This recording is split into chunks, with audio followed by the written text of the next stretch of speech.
don't be afraid to do a little more and a little different and be not a jack of all trades, but a jack of all flavors within your trade.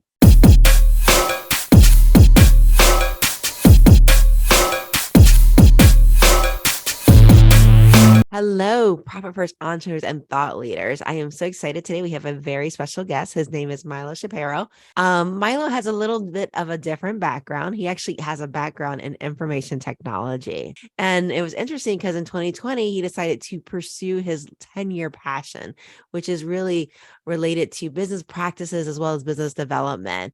And today he has a training program called TEAMprovising, where he creates team connectedness, improved communication, and boosting innovation for groups such as engineers, processing clerks, surgeons, Marines, IT staff, as well as librarians. He's also a member of the National Speakers Association. And he creates motivational speeches that have delighted companies such as Southwest Airlines, Minolta, as well as General Dynamics. And he has customized improv-fessionals.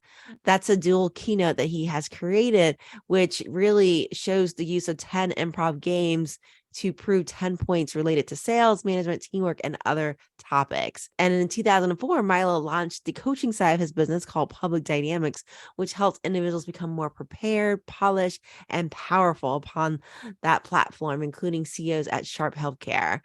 He has a book. He's an author. His book is called Public Speaking, Get A's, Not Z's.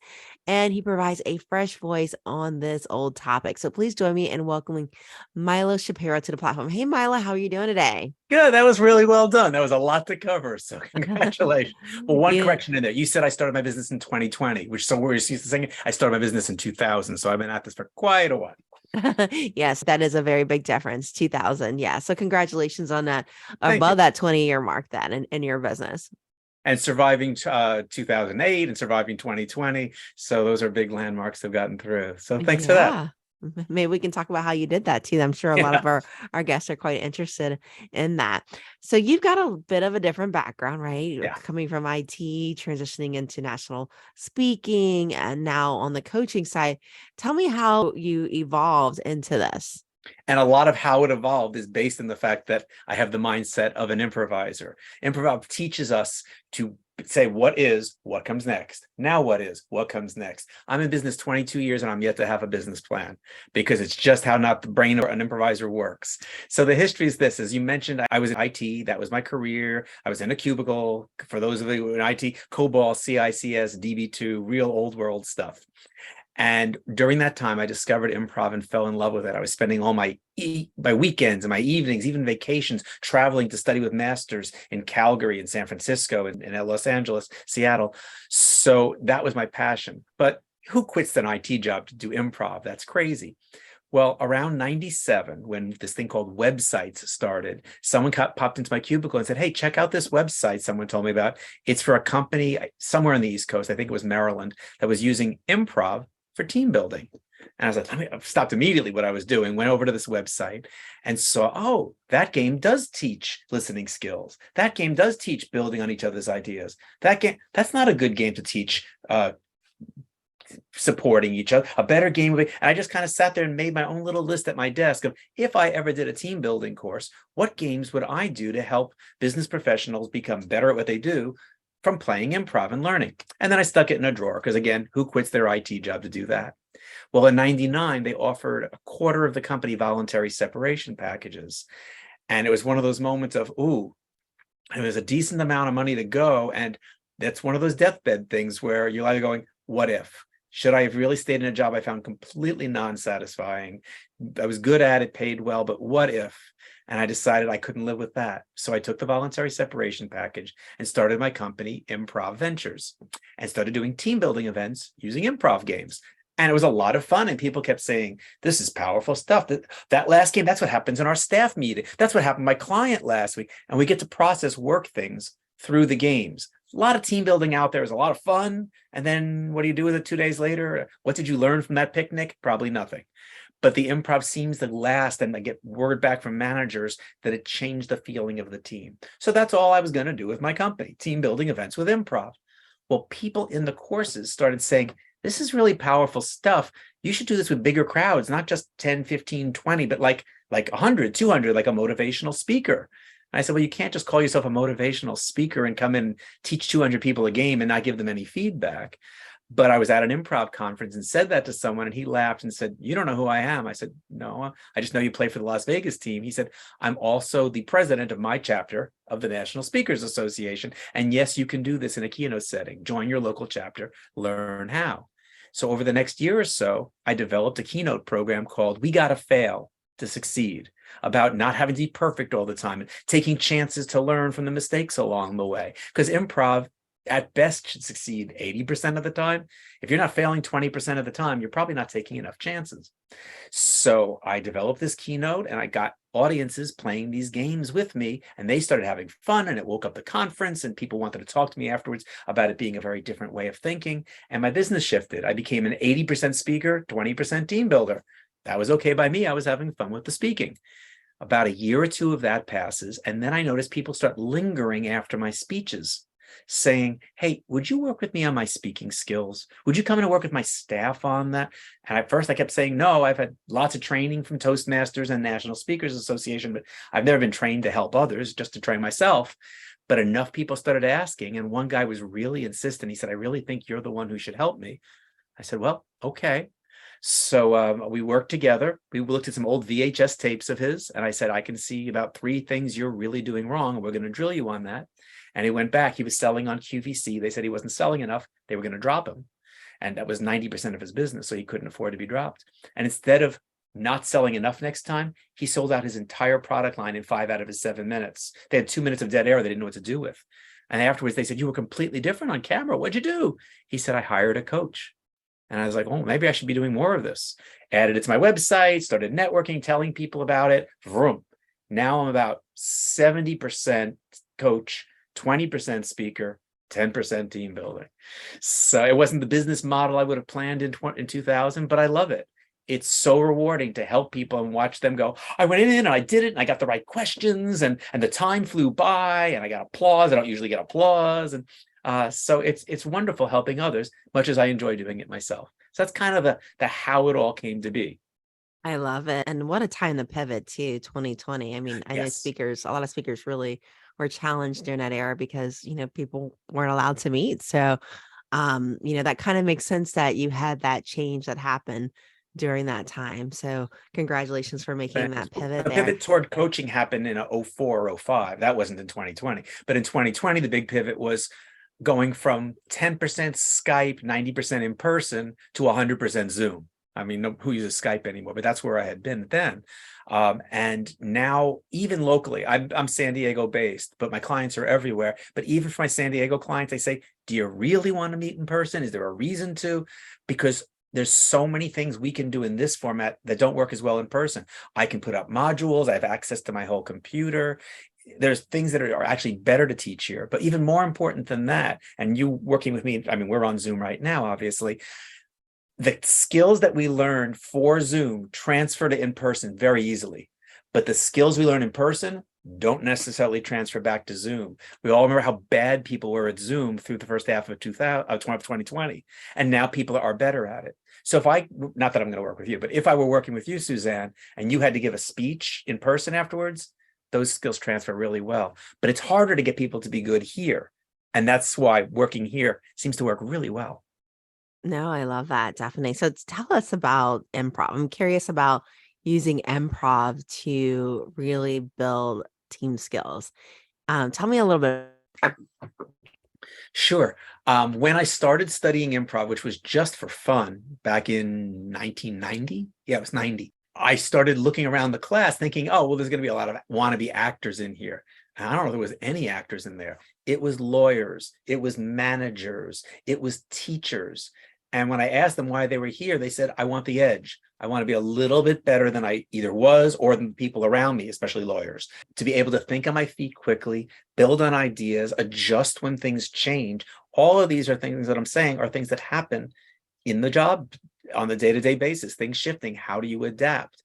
And that was one of the things, even just being a computer programmer, that I always got really good feedback on. That when a client would go, well, wait a minute, we didn't tell you about this. How are we going to handle this situation? And other programmers and analysts would freeze up like, I need 2 weeks to analyze that. And I'd say, well, could we do this instead? Oh, that would work. People, how'd you come up with that so fast? Well, it's my improv training to say what is, what could be. If the answer was no, is it a hard no, or is there an aspect of that didn't work? Maybe we tweak it again. Even in your own self, not the interpersonal stuff, the improv background can help you. But in the interpersonal, it's huge. You can't approach two people with the same situations the same way. And we all know that on some level. Some people want to have just the facts. Other people want to know the story. Other people want to bounce, do 3 or 4 things a little bit and then come back and revisit them. Some people want something 100%. Everybody's different. So learning to recognize people's different work styles, which improv teaches us, helps us to say, this isn't working with her. What else could I try? Great example, a boss figured out with me. She said to me one day, we'd worked together for about 4 months, and the first couple of months didn't go well. And she said to me, trying not to do her accent, it's hard to do Damiana and not do her accent, but she said to me, I figured out something about you. She said, if I give you 1 project, you do well. If I give you 2 projects, you do well. If I give you 3 projects, you do well. If I give you 4 projects, your head explodes. And she said, and I was finding it frustrating that every time I had a project, I couldn't just throw it at you. Like, I like to know everything coming down the pike. She said, but I realized instead of being frustrated by you, I could just say, he's got 3 things on his plate. 3 seems to be his magic number. There's really no reason I need to tell him about number 4 until he finishes number 1. She said, and then it was always number 3 for you. She said, so I realized that was a style that worked for you that wouldn't work for me. What I didn't say to her back was, I've also figured out your style. And one of them is, do not approach you with anything of import before 9:30. Because until you've gotten through all your email and finished a cup of coffee, you're awful. But after that, I can work with you. I didn't say that to her. So again, differences in styles. Well, same with improv. The troupe that I was in for 14 years, San Diego Theater Sports, a chapter of the International Theater Sports Connection based out of Calgary. We had little teams. We would play in teams each week. Well, you counted on different people for different things, just like at work. So whereas Trenton always got big laughs. People walked out talking about Trenton. He was the funniest one in the troupe. But you didn't always want Trenton to come into your scene. You might want Jean, who was really good at figuring out, where should this scene go? Jean would sit quietly off on the side and go, I know what they need. And she'd walk in and go, excuse me, sir, telegram, and leave. Boom, now the scene goes forward. We just got some new piece of information in whatever the telegram was. So different skills from each person. Taking that back to the workplace, some people are really good at figuring out what needs to happen. Other people are better at implementing it. Other people are better at checking on how it turned out.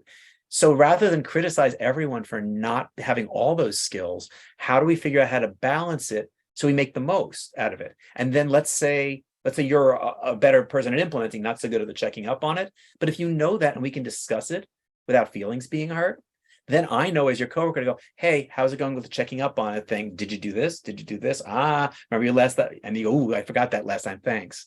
No hard feelings, because we've discussed that we all have our strengths. If you don't have any strengths, you don't belong on the job. But I don't think that most people are going to last if that's the case. But we all have the things we're better at. And improv gives us a chance to play with figuring out, how does this person react to different situations, so I can take that back to the office. Got it. That's very, very interesting from that standpoint. And I had to just laugh at your boss's humor about your head exploding. If she gave you 3 steps. I'm still that way. She was right. That's 30 years ago, and it's still true. So great with there. And so when I think of improv, typically, I mean, I think of that on the spot humor. I think of, the thing that's not planned. And I've heard a lot of business owners looking at improv just because, one, it, like you said, it gets them thinking off the cuff and that response much faster with that happening. And so I get that the point that what you're saying about learning each other's styles and what people are receptive to. Tell me how, and I get improv in terms of thinking fast, but tell me how the humor also falls into play in there. Sure. Well, on stage and in the office, it's 2 different things, certainly. On stage, part of what makes improv so much fun is that we know it's happening on the spot. It's why what we call reprov, when you take an improv thing and try and do it later as a sketch, often doesn't work, because it's that spontaneity that, holy cow, he just thought of that. She just made that up. She just sang that like off the top of her head. She didn't know the music was going to start playing. So we get a lot of the credit for the fact that people think I could not have done that myself. And also it's big and bold sometimes. A lot of people's exposure to improv is the show Whose Line Is It Anyway? And it's wonderful as far as the talent there. I've played with one of them or two of them actually before, not the two main ones, but some of the people who rotate through. But what people don't always realize is how much tape is edited out for what we see. So if you see the same people in a couple of weeks in a row, it means they got more out of their taping and they were able to make two shows out of it. What makes those guys so great isn't just their talent, it's their boldness. So they will go so far out there that sometimes some of it just fails. Okay, that's what editing is for when it's going on TV. In person, we get to see a little more of that. But what we found in theater sports was the audience will forgive 20, 30% of the show being rocky if the other part is bold and fun and wonderful. And if we don't take ourselves too seriously. I can't tell you how many times after a scene didn't work, I've gotten up to said to the audience, well, that didn't work, did it? Let's try something else. And you just see them all go, oh, good. He didn't think that was good either. Okay. So we're on the same page. They'll do something different and you just do something different. In terms of humor in the workplace, it's kind of learning not to take ourselves quite so seriously. It doesn't mean we can't take the work seriously or our intentions seriously, but we don't have to take ourselves so seriously in the process. So if we could say something self-deprecating now and then, to especially as a manager, so people don't think we think we're all that. If there's the ability to look at a situation and find the lighter side in it, even if it isn't about ourselves, just to be more playful. And then that playfulness shows up again in creative solutions when we're not afraid to say it. If we can all treat work like it's a playground with important results, rather than everything is so serious from the beginning that we're afraid to risk making a mistake. One of the stories that I share in my keynote, We Gotta Fail to Succeed, is about a time when I worked for the DMV, right out of college, 20 years old. And they hired 6 of us out of my graduating class together. I recognized my coworkers. And they were talking in a meeting about something. And I was thinking, gosh, the solution to this seems so simple. I must be wrong. I'm only 20. Some of these people have been here for 10, 20, 30 years. But then as I was sitting there thinking, like, well, I still don't see what's wrong with my idea. If I don't ask, how will I know what's wrong with my idea? How can I be helpful if I don't grow? So I raised my hand and I quickly learned no one at DMV ever raises their hand. But they stopped the meeting and asked the 20-year-old in the front row, yes. And I threw out my suggestion. I said, can you help me understand why that wouldn't work and solve this whole problem? And it was exactly the solution. And it was simple and cost nothing. I mean, well, not nothing. It would cost about a day of programming, but nothing monetarily. And last I knew, to this day at the DMV in Brooklyn, they're still following the process that I suggested. What that must have been 1985, because the idea worked. And so I don't want to make it sound like, oh, I'm so great. What makes it unique is programming had changed. My idea was obvious if you just came out of school, but those other 5 people had to have been thinking the same thing because we took the same classes. That what made a difference was they didn't have the guts to raise their hands. And so we have to be willing to go, oh, well, now I know why that wouldn't work. Thank you for informing me. It sounds simple, but it goes to the core of, I have to be perfect at work. I can't let people see that I could have an idea that didn't make sense. How, is that going to show up in my performance review? And the answer is, it might, if you have the wrong manager who doesn't have the right idea. So it's about changing the corporate culture, not just changing your own. I love it. As a manager or as a business owner, right? When there's communication that's needed, one of the worst things you can do is not communicate, especially not communicate the hard things, because when you communicate the hard things, it might not go the way you expect, right? That person might resign, right? Because they just don't have it in them to rise to that occasion. But the worst thing you can do as a business owner or as a manager is to let something fester. And I like the idea of, when you're training to do improv, when you're training to give speeches, you're training to perform. And I like the idea of what you're doing is because not only training to perform, but you're training to perform in a way that somebody is ready to receive it based on their own learning style. So if you need to go in there and almost break bad news, like somebody's puppy just died, you can quickly get into that space to deliver that news, if that's the way that person needs to hear it. Or we're about to hit something really urgent and I need you to rise to the occasion. So I can definitely see where that can be a powerful piece of equipment there. But there's at least 2 ways to deliver bad news. One is to just share that it's bad news, and the other is to blame. If you go into blame, even if the person is responsible, you are undermining having to deal with the bad news by putting the person on the defensive.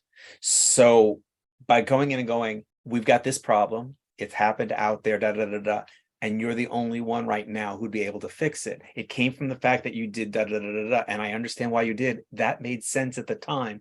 It just didn't pan out. So given where we are right now, let's have a conversation about how we can fix this as quickly as possible. What a difference from when you did such and such, you set off a series of things that led to this, and now it's your fault. What are you going to do about it? The situations are identical. The way it feels is completely different. And just making up those two things in my head, that's improv. It's imagining how those two things could go in two different directions. We always try and think out in improv, what are the possible scenarios, directions from here before we make our choice. Of course, you can't control how the other person reacts, which is part of the fun. It's not always fun in the workplace, but eventually you just have to pick a path. An interesting example of that is not a funny one at all. I had a situation where I was driving home and the guy in front of me was going slower and slower and slower. And I couldn't figure out what was going on. And he finally came to a dead stop between two streets. I didn't know what was going on. I figured something's wrong with his car. He gets out of his car and walks back to my car. And he's got something in his hand. I should have gone into reverse and done anything possible. I just wasn't thinking fast enough. I rolled down my window this much to see what he wanted. And he shines a flashlight in my face. And he says, I don't know who you are or who your boss is, but you tell him to get off my case and stop following me. You understand?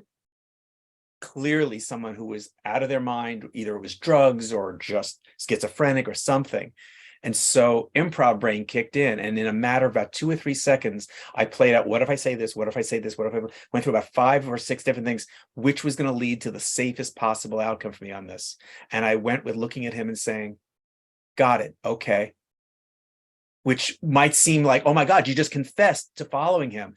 But I playing out the scenarios, every other one I came up with quickly was chance to set him off further. And him feeling heard and him feeling like I was going to follow what he said seemed like the safest, despite the fact that I was acknowledging that I was following him. And he waited another 10 seconds staring at me and then walked back to his car and drove off.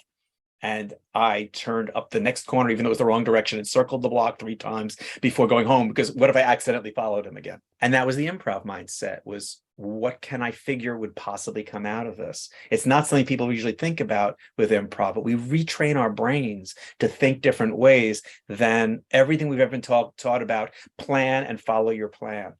There's nothing wrong with that to a degree. But I've seen people follow their plans when they're not working. And we talked about 2008 and 2020. Those are the people who didn't survive, the people who stuck to their plans. And as sick as I am of the word pivot, you better have been doing 4 or 5 spins in a circle in 2020, which I did. I started marketing out of the area because once I was on Zoom, I wasn't limited. I'm as happy to work with a client on the East Coast as the West. Just a little trouble being awake at the same time sometimes, but I can work that out. And I love when I get to work with people as far away as Europe. I love it. Very, very, very, very great tips there. And Milo probably saved you from being on ABC News that night too. The Yes. fact that you didn't argue with the guy on that. Most of us might have argued and be like, I promise you I'm not, and it would have been a back and forth disaster, but great. I love when I get on the that. news, but not for things like that. Right? I'm just curious, obviously improv, when I'm hearing you speak, I'm like, oh my gosh, that's like creative genius brain working at like, I can't even give the gigabyte speed on that one or, but, how do you, is improv thinking something that everybody can master, especially at that rate that you are able to decision, to make almost a life and death decision for yourself? Yeah. Well, remember, I'm at it 32 years. So that's a different story as well. But yes, what I like to say is that people watch Whose Line Is It Anyway? And they think, oh my gosh, those guys are so creative. I could never be that creative. Well, I like to say that creativity is about a quarter of the equation. And the other parts, and I've seen really funny people, really creative people who can't do improv because they don't do the other 3 parts. The other 3 parts, let's see if I can do this off the top of my head because I don't have my PowerPoint. The first one is listening. Can I count on the people on my team to be good listeners? If you and I are in a scene, Susanne, and I call you Diane, and then your character leaves, and a few minutes later I open a letter, I go, oh, Diane, get in here. And you've forgotten you're Diane. I'm stuck out on stage. There's so much to keep track of. And the audiences, their full-time job is to listen. We're busy with a million other thoughts, but they're listening. So like a quarter of it is being a good listener. And most people in the workplace can say, okay, if I put my mind to it, I can do that. Another part is cooperation. This is a tough part. Are you willing to give up your idea when somebody else says something and you think, shoot, that doesn't work with the idea I wanted to go with? Because beginner improvisers, one of the things we've really got to train them out of is they fight for their idea. And the audience senses that energy.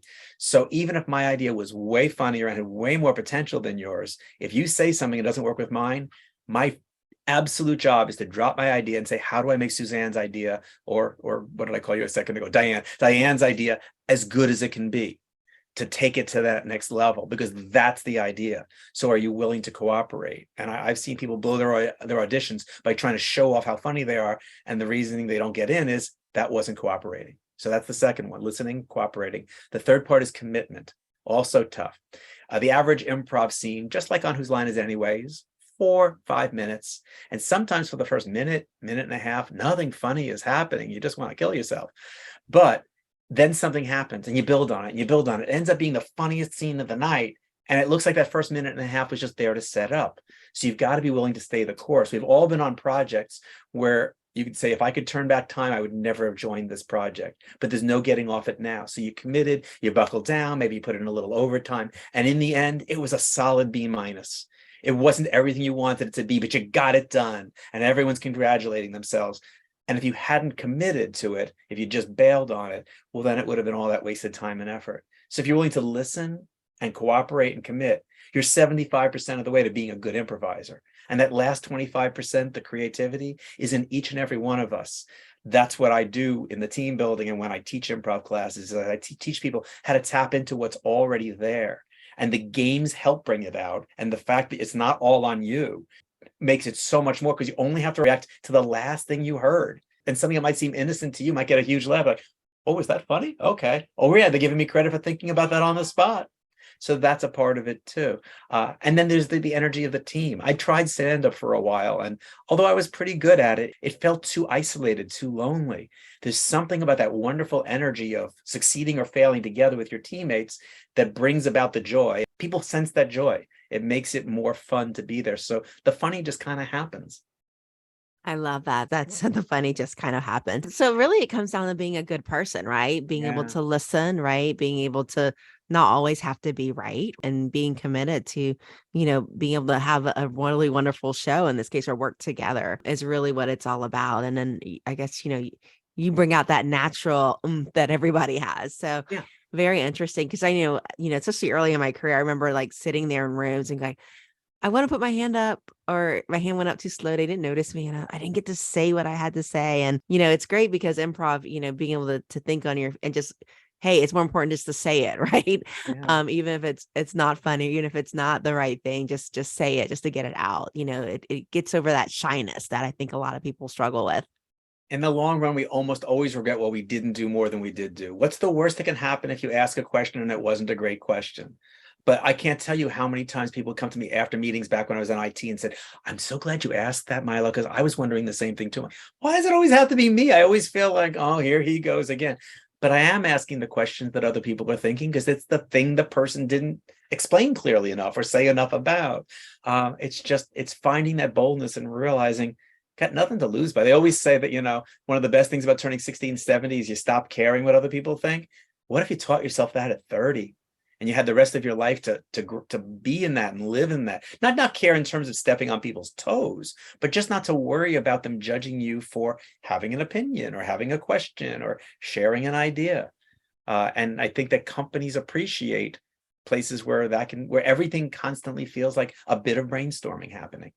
I love it. I'm curious, Milo, I know we talked a little bit about it and we said we would circle back on this topic, but the topic of, you've got over a couple decades in business now. Yeah. And, I know I started my business, I want to say like 2007. So you got a few years on me from that standpoint, but I think we're coming across a very interesting time. I think 2023, when that New Year's ball dropped, a lot of us were thinking, more of the same, get ready for whatever happens. And I think with you coming from an improv background where you have to change and shift, where you've had to shift even in your business, what advice do you have for our entrepreneurs now they find themselves in 2023 where what's ever in the box is in the box? We won't know until it happens. What advice do you have for us?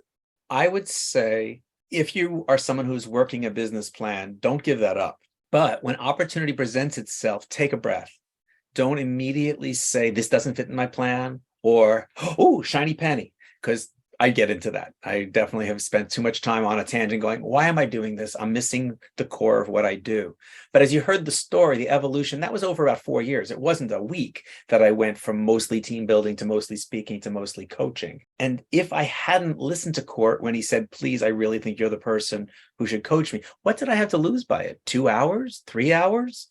If it hadn't helped him, or I hadn't felt I was a good fit, or I didn't enjoy it, what did I have to lose? But it felt like a natural evolution of something that I do. Now, my website is a bit of a, holy cow, he does a bunch of stuff. I had to have a website that had drop downs so you could have sub levels of the different things that I do. But I try and keep them in the same family, in the same realm. So it seems like, oh, it makes sense Milo would do that too. And so they're just different function of it. That's why I call public dynamics the public speaking skills division of Improv Ventures, because the name Improv Ventures, which I wouldn't have chosen today, the name Improv Ventures is like, what's the improv thing? Well, don't even worry about that. It's the public speaking division. It's public dynamics. And I have a completely unrelated business too. I'm a photo editor, which we are not going to get into here, but I save people's photos. Did I put that on the website? No, I could see that needed to be its own business. So it's actually down there, freshenyourphoto.com, if anyone wants to see my photo editing work. But I wouldn't normally bring that up in the same interview. It just happened to fit this question. So don't be afraid to do a little more and a little different and be not a jack of all trades, but a jack of all flavors within your trade. Does that fit?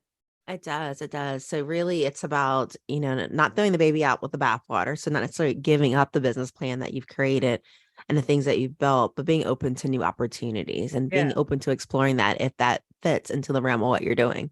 Right. Oh, another great example. I had someone who needed video for their website, and I learned that her talking into the camera and looking at it like this and talking for 6 minutes, no one was going to buy it. Even as much as I was improving her, no one was going to watch 6 minutes of that. So then I suggested, what if we did an interview? She said, what? I said, yeah, what if I interviewed you kind of like we're doing now, but we kept it really tight. We work out all the questions in advance. You don't have to memorize any script because you're just going to keep answering my questions. I can look at notes. I'm just the host of this fake show. And she said, yeah, I guess we could try that.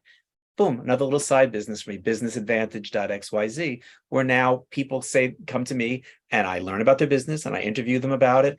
Keep it tight, 6-8 minutes, but not with the intention of it just being a podcast kind of thing. Nothing wrong with the podcast. Don't get me wrong, Suzanne. But this is specifically so they have something to post on their website or on their social media where it's a tight thing. And like I just did someone who speaks on solar energy, and she said, oh my gosh, I'm going to make everyone watch this video before I get on the phone with them because it's going to save me 20 minutes of trying to get it right because they watched an 8-minute video because we know that video was tight. That was not something I would have thought of, except it was a logical evolution of me as a speaking coach. I love it. I love it. Now, you have given us some gracious drops of juicy morsels that we can really, really take and run with it. And, one of the things I like to ask our guest, Milo, is as we close out today, what piece of advice, it can be personal, it can be business, what piece of advice would you like to leave our listeners and viewers with? Oh, let's see. We haven't really talked about the coaching side of it so much, so I'm going to take a piece from that. People would say, what's the main advice you would give someone to improve their public speaking? And I would say it's more stories, less data. The human brain can only absorb so much data, but studies have shown that data is all processed on the left side of the brain, whereas stories traverse the left and the right side back and forth. And it's almost like making deeper footprints. So if I asked you, what is the big lesson from the movie The Wizard of Oz when she clicks her heels 3 times? Suzanne, what does she say? I wish, right? I wish. No, there's no place. Oh, there's no place like home. Okay, yeah. good. I usually don't have to set people up on that. It's been a long time since that movie. I bet. It was probably like 20 years ago, maybe. And yet, even when I gave you the prompt, you finished it for me. And it's because the lesson stays there when we hear the story that goes with it. So take a little effort to set up some stories that reinforce your data. If you can't share everything, then you're probably trying to share too much data in that session anyway. But use stories to get the data across, and people will understand them, remember them, and be able to repeat them to others. Because my guess is, even though it's been 20 years, if I asked you to summarize the movie, you could probably give me a high level of what happened in that movie. because the story is strong. But if I spent, how long was the movie? Probably 90 minutes, 90 minutes giving you facts and data, I don't think I would hold your attention. You could probably spout back 8 of them afterwards. So that's my big advice, I think, in improving speed. And then, of course, I help people to tell their stories better. I love it. I love it. And yeah, you definitely get a quiet room after a while. If you just throw data, I get a lot of quiet rooms. So Milo, how can our viewers, listeners, how do we find you? How do we interact with you to ask you more questions to learn more about what you do? I love to be contacted through the website. There's a great contact me page on each of them. So if it's about the improv stuff, miloshapiro.com. If it's about public speaking coaching, zero right in on publicdynamics.com. And if someone said, yes, I want this guy to interview me about his business, businessadvantage.xyz. I love it. Thank you so much for joining us today and sharing such amazing drops of wisdom. It was fun. Thanks for having me. Thank you.